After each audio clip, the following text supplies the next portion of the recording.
Hey, check this out, homie. I heard it was Splash Bro season. So we West Coast reppin', pushing this line, bumping our music so loud that your mama's mama heard it and started nodding her head on the 12th floor at the nursing home, homie. Hey, check this out. Clay Thompson left the Mavericks. I know that's tragic, Qool Hand but the real Podcast. Splash Bros in Cali still have it. Dirttt and E-Man, dead homies, they still running around and claiming the throne.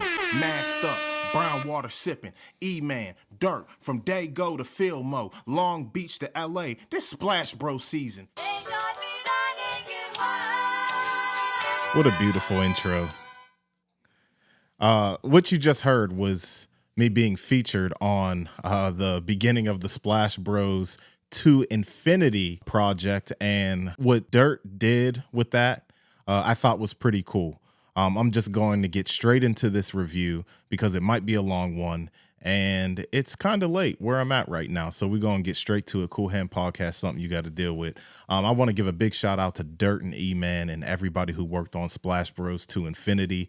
And I really want to give a big shout out to these guys for allowing me to have a part on this project.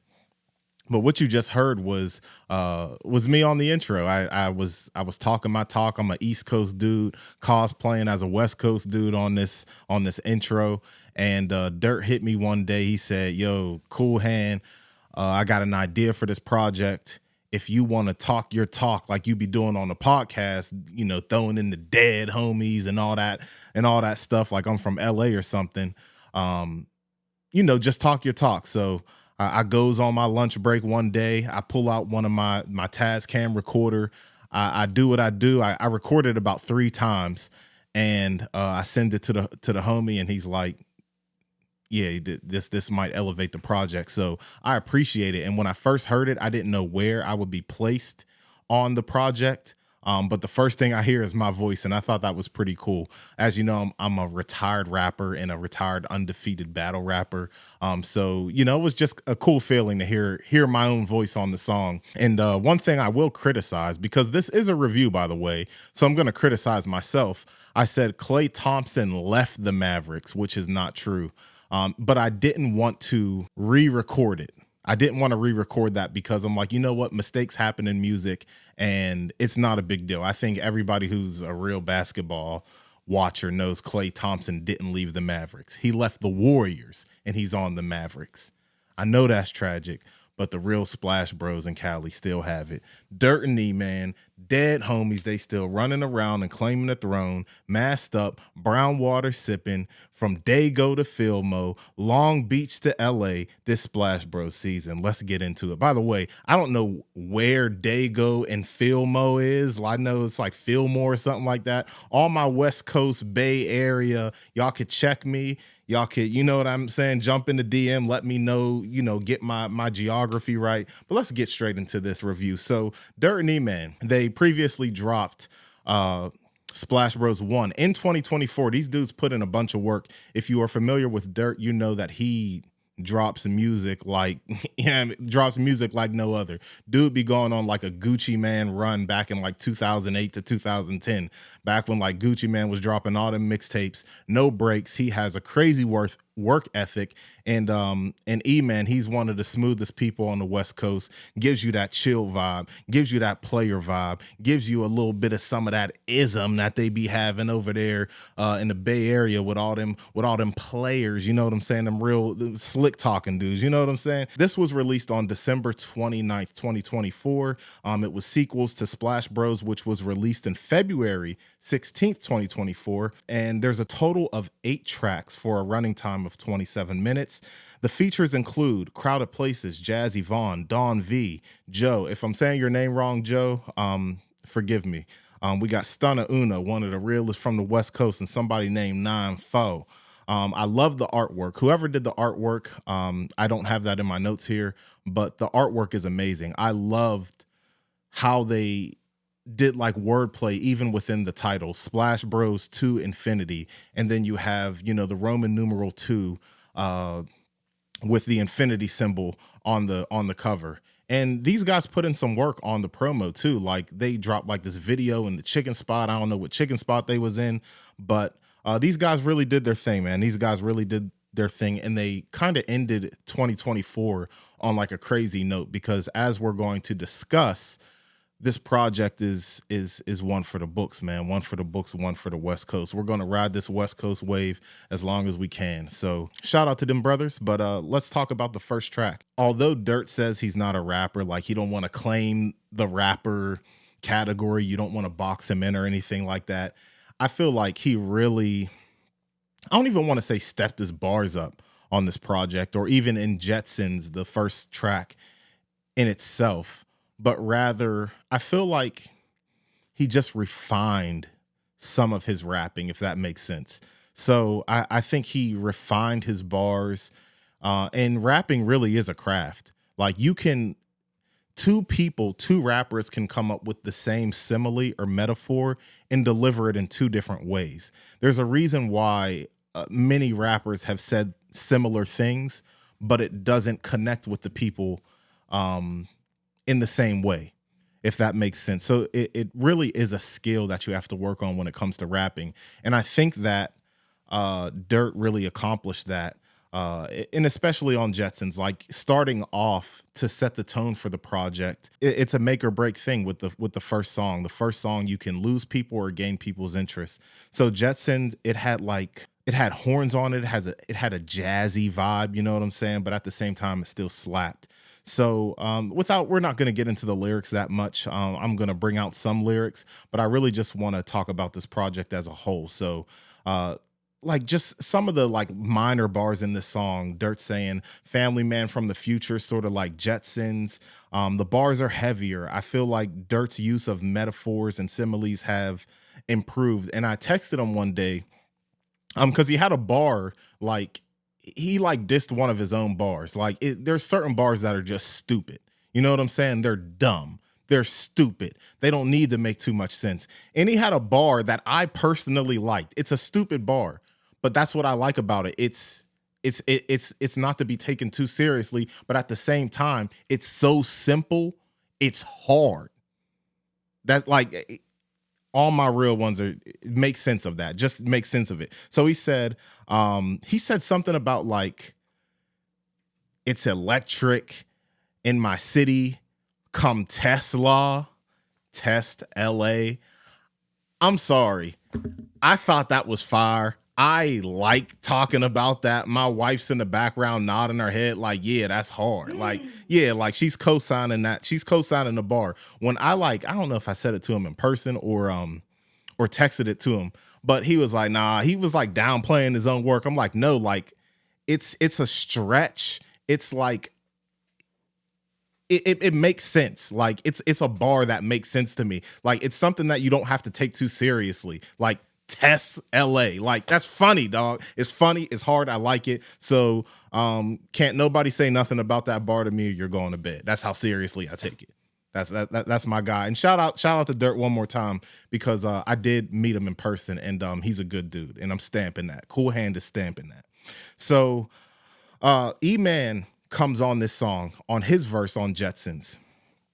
And just like the first Splash Bros project, E-Man is slowing down the pace, because E-Man is he has the smooth talking, deep voice, you know what I'm saying? Real player vibe. But when he gets on a track, he makes it his own. He makes like the space real comfortable for himself, if that makes sense. So Dirttt can be a little more aggressive on one verse, and then you ease over into E-Man's verse where he'll slow it down a little bit and not be as aggressive, but it doesn't sound unnatural, if that makes sense to my people out there listening. So he talks his talk. He stays on the theme of the Jetsons with some of his bars. Overall, the content of the bars are typical rapper content, talking about haters, killing the game, being better than the competition, etc., etc. I enjoyed the production of the song. It reminded me of Harry Fraud. I don't know if Harry Fraud's still popping, but like he did a lot of stuff for French Montana, or I think he did stuff with like Currency too, if people listen to Currency. So it was like a Harry Fraud type style with horns on it as well. And as I mentioned before, it set the tone of the project off pretty well. So the next song is going to be Swiss Cheese. And we're not going to spend too much time on this, but Swiss Cheese, this is a Dirttt only song. I think, forgive me if I'm wrong, but I think he dropped a video to this. I'm probably wrong. I feel like I'm wrong, but I'm going to keep this in here just to show y'all that I be wrong a lot. So this was a short song on Swiss Cheese. Dirttt was talking his rapper talk, once again stunting on the competition. And you're going to notice I spent a little bit of time on that because we have this next song, which is kind of one of those staples on the project, which is Cookout, featuring Crowded Places and sounds like Jaz Evon. I don't think she was credited on the project on this song, but it sounded like Jaz Evon's voice. So this song starts out with a calmer tone from a production standpoint. Dirttt rides the beat with a steady and consistent flow while still using bars.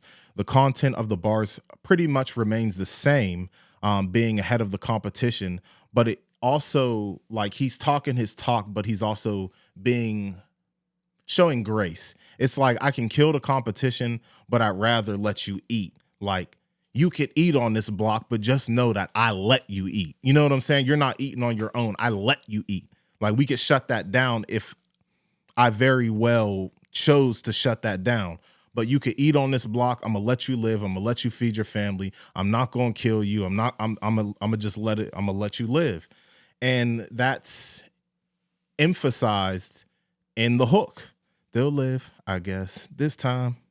They'll live, I guess, this time. So I like this. I like how I just like this. So this is one of my favorite songs on the project. Dirttt, it's like he's wishing him the best and he's holding back on what he can do to the rappers that he views as competition. So Crowded Places follows up on the second verse perfectly. And this is probably one of my favorite Crowded Places verses. Why do I say that? He did something that I like in music. And, or more specifically, rapping. I talked about minimalism before, and Crowded Places also stays on the theme of,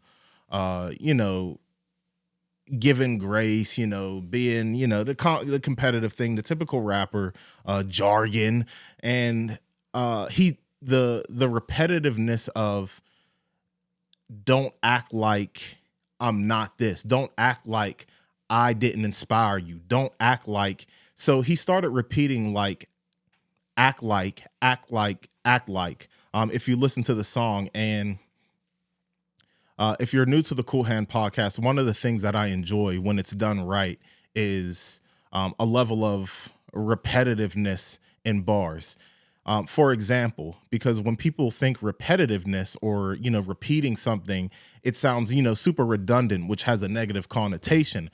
On the contrary, think about Kendrick Lamar's verse in Feel. I feel like a chip on my shoulder. I feel like a da-da-da-da-da. I feel, in the way that he was able to keep repeating the sentiment that he feels like something or feel that, all the while rapping and rapping well, might I add.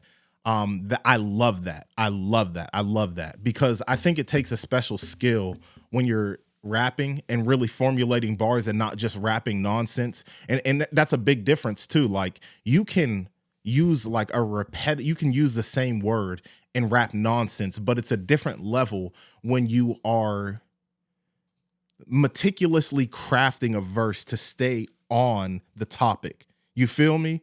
And I feel like people who actually rap, people who actually write, is going to feel that. And that's why I appreciate the repetitiveness a little bit more. But yeah, I was messing with that heavy. That was hard. And I also have some more references too, if you want to talk about the repetitiveness. In my notes, I mentioned Feel.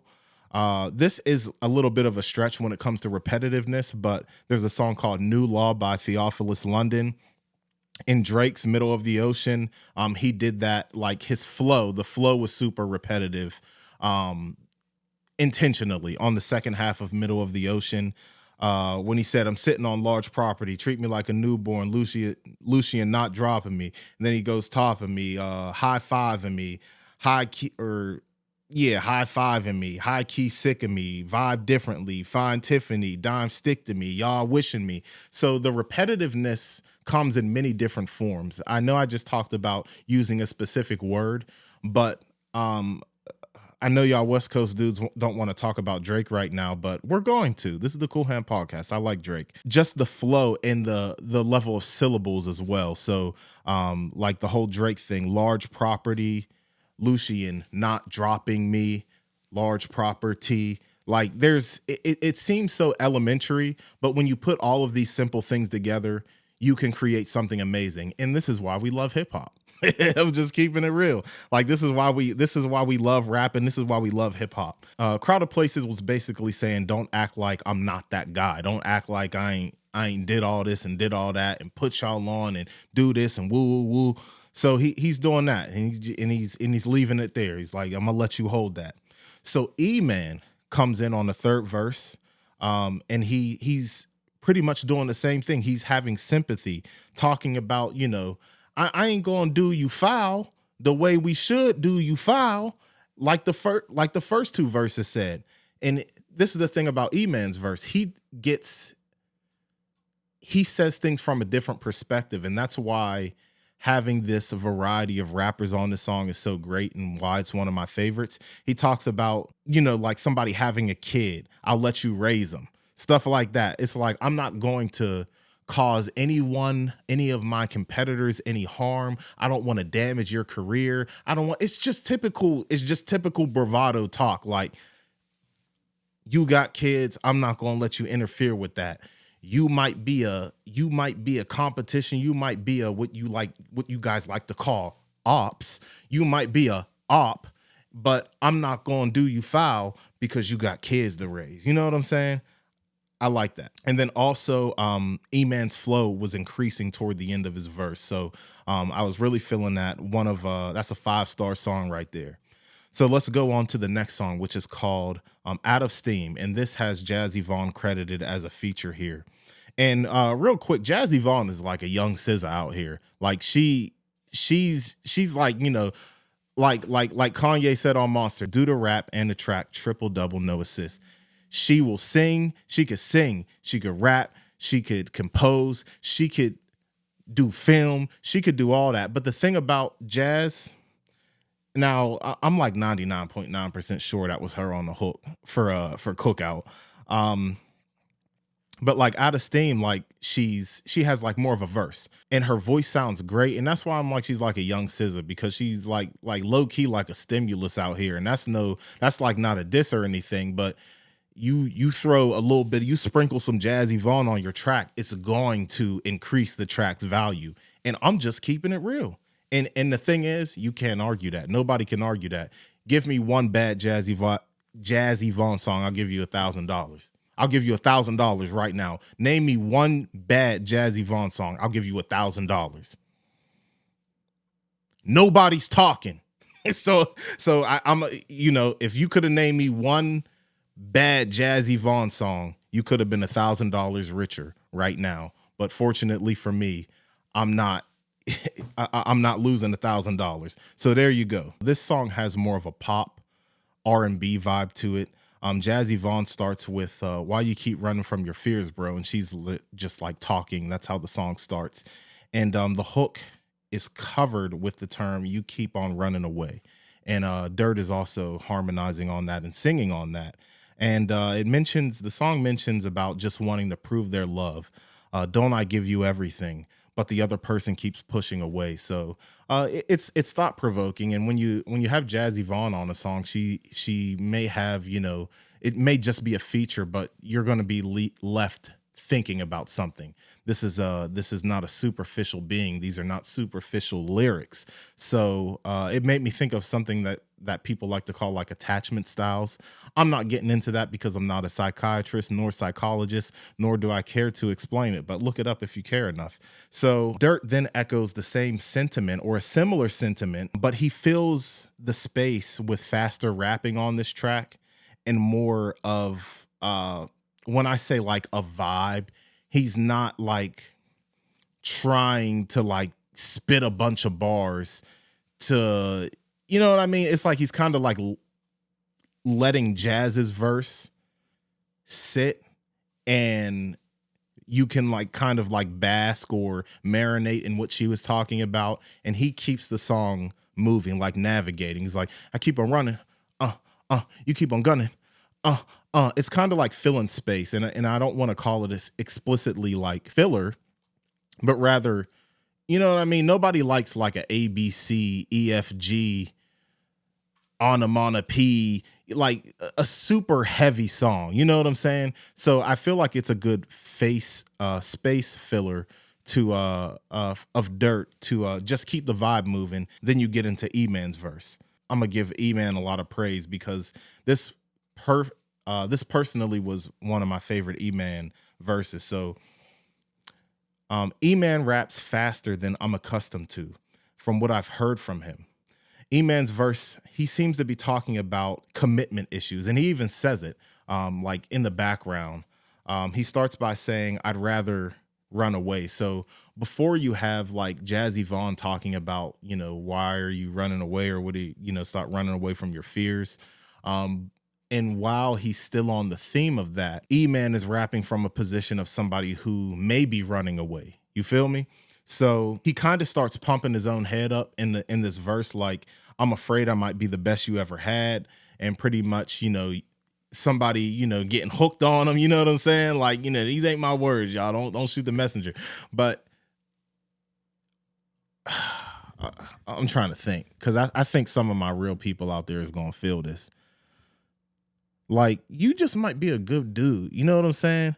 Like, have you, all right, keep it real, bro. Have you ever just been like super cool with somebody or super nice to somebody and they end up getting the wrong idea? Keep it real, ladies and gentlemen. That might have happened. And then you're in a weird situation and you might have to not run away, but sometimes we don't always handle things in the best way. And as simple as a conversation may seem, having a hard conversation with someone may be a little more difficult, where you end up what the youth like to say, ghosting somebody, or you just kind of stray away from them or something like that. So that's what I was getting from E-Man's verse. But he's saying things like, you know, just trying to get away from somebody, or maybe he has like a weird attachment style, like a distant attachment style, or, you know, he feels he's getting too close to someone. So he's like, okay, stuff is getting too real. I got to fall back, something like that. But one of the main reasons why I liked E-Man's verse on this project, or this specific song, is storytelling. He is taking the listener through a journey.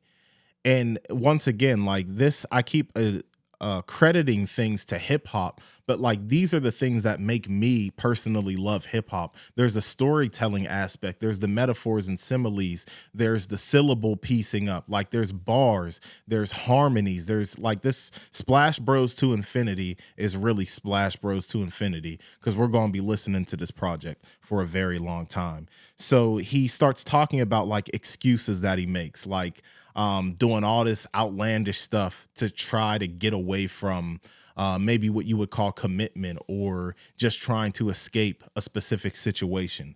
So yeah, and like I said, escaping something might be a hard conversation, but a conversation must be had.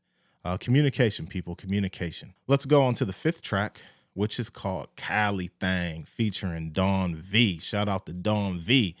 This song is also a staple of the project, if you want to ask me, because these folks are from the West Side. It is a staple song, and it also has that classic West Coast G-funk sound to it.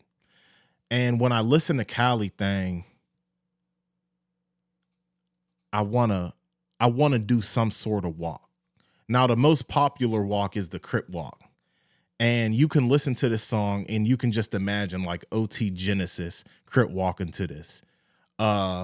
Crip Mac Crip walking to this. Who else? Blueface Crip walking to this. This is one of them songs where it's just like one of them ones where you got a jig to. You know what I'm saying? Serena Williams Crip walking to this. You know what I'm saying? Like, this song is just, it's just super West Coast. That's the best way I can describe it. It is a West Coast song.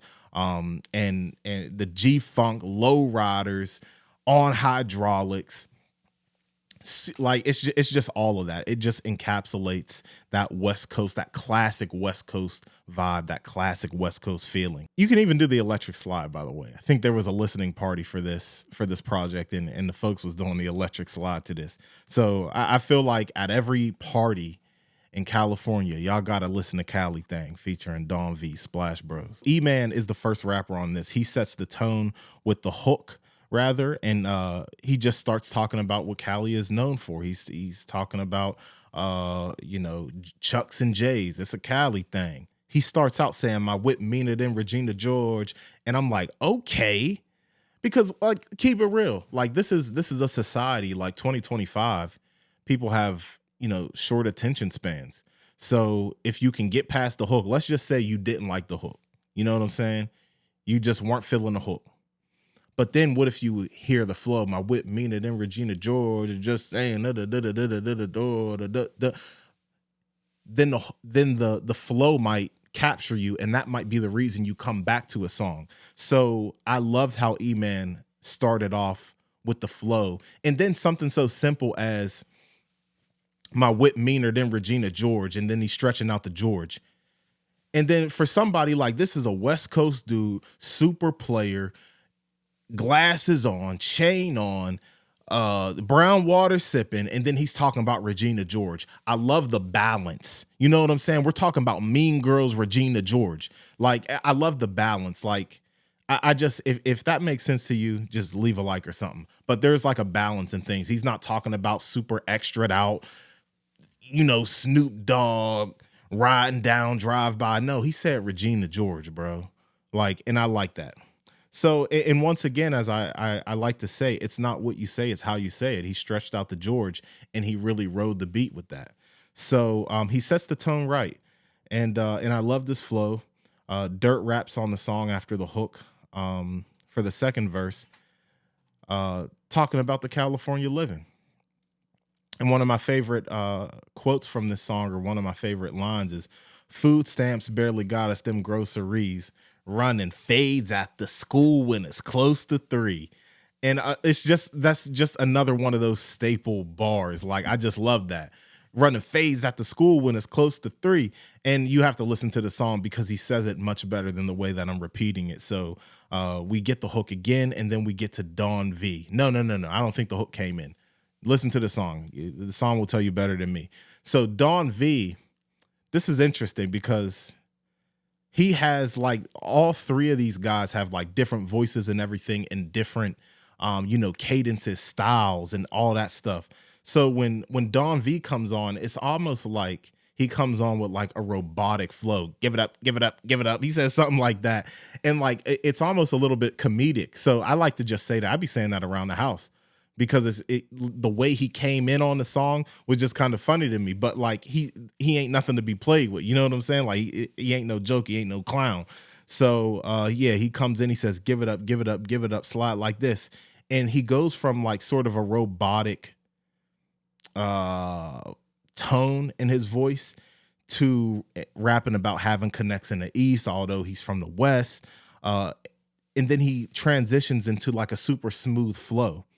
And, he shout out to Martin because he said, got a light skinned baddie like Gina Payne. Shout out to my 90s babies. You know what I'm saying? And then he like kind of goes back to like a robotic flow. And I felt like Don V's verse was fun. It had bars. It had smooth. He was talking some of that player talk, you know what I'm saying? But at the same time, it seemed like he was having fun on the track too. And that's what it's all about. So Cali Thang is a staple. Let's go on to our sixth song, which is called featuring Joe and Stunna Uno. So first of all, I gotta apologize, because on this song, I'm gonna keep it real. Because I never listened to Joe before, and I think E-Man's on this song. Y'all gonna don't hate me, y'all. I'm just keeping it real. I don't know who's who on this song. Real rap. Like I know Dirtt's voice.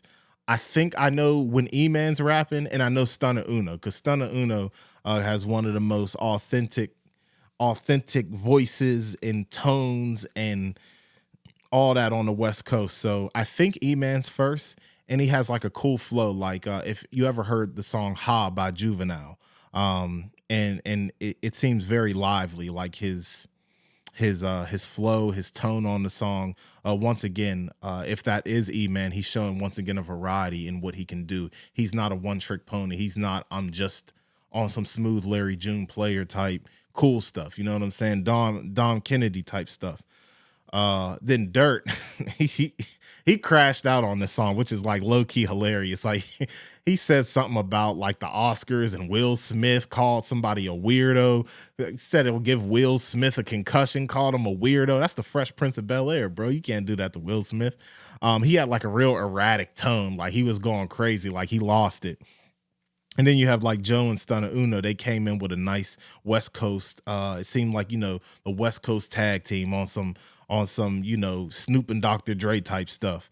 So shout out to those brothers, man. Stunna Uno, like I said, he's like West Coast personified. He came in on the song strong, and we'll talk about Don V and Stunna Uno on another episode. Stay tuned for that. Moving on to the next song, which is called the Cherry Ave Freestyle, which features 9-4 and Joe once again. And this is just classic Splash Bros energy. It has like a real smooth beat. You have Dirttt and E-Man. They were rapping back and forth, and that's something that you got to appreciate. Then you have like 9-4 talking this talk. Shout out to 9-4.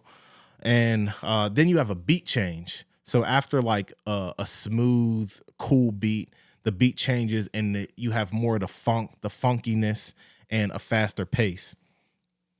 So just for a little bit of time on the Cherry Ave Freestyle, Dirttt and E-Man are rapping back and forth just for a little bit.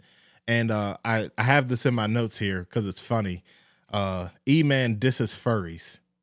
It's just funny. Like you be hearing some wild stuff. Like you just like hear like the most random thing. It'll just be talking about some stuff, then all of a sudden like use a weirdo like furries, like something like that. He said something like that, and I thought that was funny. So you got to have some comedy in your bars, man. Then Joe gets thrown in the mix and he starts rapping with Dirttt. And then like there's a Hidden Crowded Places feature in here. And I'm gonna keep it real. I did not know, like I know Crowded Places in real life. I did not recognize his voice at first. He may not agree with this, but he sounds like Eminem. Like his voice sounds like Eminem when he first starts rapping on that with this hidden feature. So if you didn't hear the project, I low-key kind of snitched and gave away a hidden feature. So spoiler alert. Now we get to the very last song, which is called Alone. And you're hearing the sound, or you're hearing the words, she don't want to be alone, saying, not against love, like not being against love. But he can't commit. So you got E-Man talking, it seems like he's speaking from the heart, being honest with himself. Talks about married folks, jokingly say, don't get married. And that's something that could like kind of put somebody off to something. So, they say every joke has some truth to it. So if he's around married people and they're like, don't get married, I'm miserable. I slept on the couch last night. So like how, you know what I mean? Like that would scare somebody. You know what I'm saying? Like, yo, you all right, bro? Like, you know what I'm saying? So he's talking about being, maybe like afraid to take the risk. You know what I'm saying? So, he even said on the song, why you bringing doom and gloom to a happy beat. So I appreciate this because this song is vulnerable. He's opening up on the track. You know what I'm saying? And being able to put that out for everyone to hear takes a measure of vulnerability. So my overall thoughts is it's one of my favorite projects of 2024. I was listening to this out loud, and my wife was wondering who produced this as it was so clean and efficient. Like it was mixed and mastered well. Shout out to Crowded Places. I think he worked on, if not all of the mixing and mastering. And this also explains the crisp sound, but the production was actually great. I don't know who produced these tracks, but the production was awesome. I feel like Dirttt and E-Man have grown together since the first project of Splash Bros. and add some new experiences with this project, being a little more vulnerable and open. Also having the additions of vocalists such as Jaz Evon. So that's Splash Bros to Infinity. And this is the Qool Hand Podcast. Like, subscribe, do all that, cool stuff to help out the channel. If you want to get more content, you can go to the Qool Hand Podcast on Patreon. We drop a little bit of vlogs, some behind the scenes stuff, but we do drop actual podcasts. So we have the State of the Union podcast with my homie Micah. You can join as a free member or a paid member for $3 a month. And that's it. Qool Hand Podcast, something you got to deal with. West up. Easy.